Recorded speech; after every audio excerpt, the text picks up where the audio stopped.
सनातन भूमि channel पे आपका स्वागत है। यह चैनल आपको भगवान कृष्ण, भगवान बुद्ध, भगवान राम, भगवान शिव के प्रेरक विचार और ग्रंथ सूची प्रदान करेगा, जो आपको शांतिपूर्ण और समृद्ध जीवन जीने में मदद करेगा। हिंदू संस्कृति में पुराणों की चर्चा खूब मिलती है। इन्हीं पुराणों में से एक है शिव पुराण। जिस विशाल खालीपन को हम शिव कहते हैं, वह सीमाहीन है, शाश्वत है। मगर चूंकि इंसानी बोध रूप और आकार तक सीमित होता है, इसलिए हमारी संस्कृति में शिव के लिए बहुत तरह के रूपों की कल्पना की गई। गूढ़ समझ से परे ईश्वर, मंगलकारी शंभो, बहुत नादान भोले, वेदों, शास्त्रों और तंत्रों के महान गुरु और शिक्षक, दक्षिण मूर्ति, आसानी से माफ कर देने वाले आशुतोष, सृष्टा के ही रक्त से रंगे भैरव, संपूर्ण रूप से स्थिर अचलेश्वर, सबसे जादुई नर्तक नटराज आदि। यानी जीवन के जितने पहलू हैं, उतने ही पहलू शिव के बताए गए हैं। आमतौर पर दुनिया के ज्यादातर हिस्सों में जिस चीज को लोग दैवी या ईश्वरीय मानते हैं, उसे अच्छा ही दर्शाया जाता है। लेकिन अगर आप शिव पुराण को ध्यान से पढ़े, तो आप शिव की पहचान अच्छे या बुरे के रूप में नहीं कर सकते। वह सब कुछ हैं, वह सबसे बदसूरत हैं, वह सबसे खूबसूरत भी हैं। वह सबसे अच्छे और सबसे बुरे हैं, वह सबसे अनुशासित भी हैं, मगर पियक्कड़ भी। उनकी पूजा देवता, दानव और दुनिया के हर तरह के प्राणी करते हैं। हमारी तथाकथित सभ्यता ने अपनी सुविधा के लिए इन हजम न होने वाली कहानियों को नष्ट भी किया, मगर शिव का सार दरअसल इसी में है। शिव की शख्सियत जीवन के पूरी तरह विरोधाभासी या विरोधी पहलुओं से बनी है। अस्तित्व के सभी गुणों का एक जटिल संगम एक ही इंसान के अंदर डाल दिया गया है, क्योंकि अगर आप इस एक प्राणी को स्वीकार कर सकते हैं, तो समझ लीजिए आप पूरे जीवन से गुजर चुके हैं। जीवन के साथ हमारा सारा संघर्ष यही है कि हम हमेशा यह चुनने की कोशिश करते हैं कि क्या सुंदर है और क्या नहीं, क्या अच्छा है और क्या बुरा। लेकिन अगर आप इस एक शख्स, जो जीवन की हर चीज का एक जटिल संगम है, को स्वीकार कर सकते हैं, तो आपको किसी चीज से कोई समस्या नहीं होगी। शिव पुराण कहानी के पीछे क्या है? विज्ञान।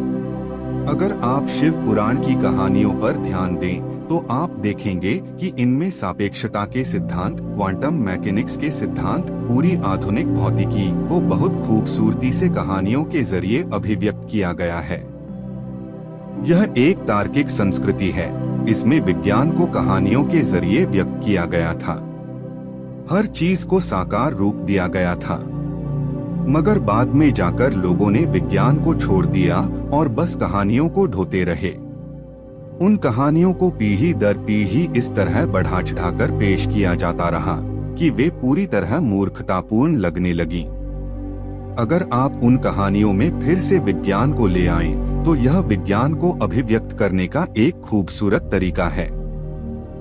शिव पुराण मानव प्रकृति को चेतना के चरम तक ले जाने का सर्वोच्च विज्ञान है, जिसे बहुत सुंदर कहानियों द्वारा किया गया है।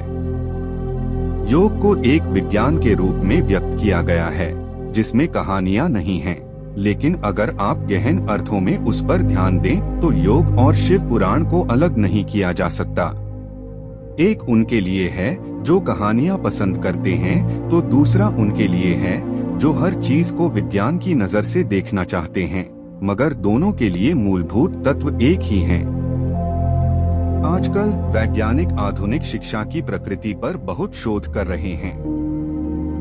एक चीज यह कही जा रही है कि अगर कोई बच्चा 20 साल की औपचारिक शिक्षा प्राप्त करने के बाद व्यावहारिक दुनिया में प्रवेश करता है, तो उसकी बुद्धि का एक बड़ा हिस्सा नष्ट हो जाता है, जिसे वापस ठीक नहीं किया जा सकता। इसका मतलब है कि वह बहुत ज्ञानी मूर्ख में बदल जाता है। वैज्ञानिकों का कहना है कि शिक्षा देने का एक बेहतर तरीका है उसे कहानियों या नाटक के रूप में प्रदान करना। इस दिशा में थोड़ी बहुत कोशिश की गई है, मगर दुनिया में ज्यादातर शिक्षा काफी हद तक निषेधात्मक रही है। जानकारी का विशाल भंडार आपकी बुद्धि को दबा देता है, जब तक कि वह एक खास रूप में आपको न दिया जाए। कहानी के रूप में शिक्षा प्रदान करना बेहतरीन तरीका होगा। इस संस्कृति में यही किया गया था। विज्ञान के सर्वोच्च आयामों को बहुत बढ़िया कहानियों के रूप में दूसरे लोगों को सौंपा गया। बोलिए भगवान भोलेनाथ की जय।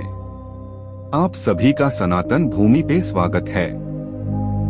आप सभी को हम सनातन धर्म से जुड़ी पुराणों से जुड़ी कहानियां सुनाते रहेंगे। अगर आपको कहानियां अच्छी लगी हो तो लाइक और शेयर जरूर करें, इससे हमें प्रेरणा मिलती है। हम आपको और भी प्रेरणादायक कहानियां सुनाते रहेंगे। वीडियो देखने के लिए धन्यवाद।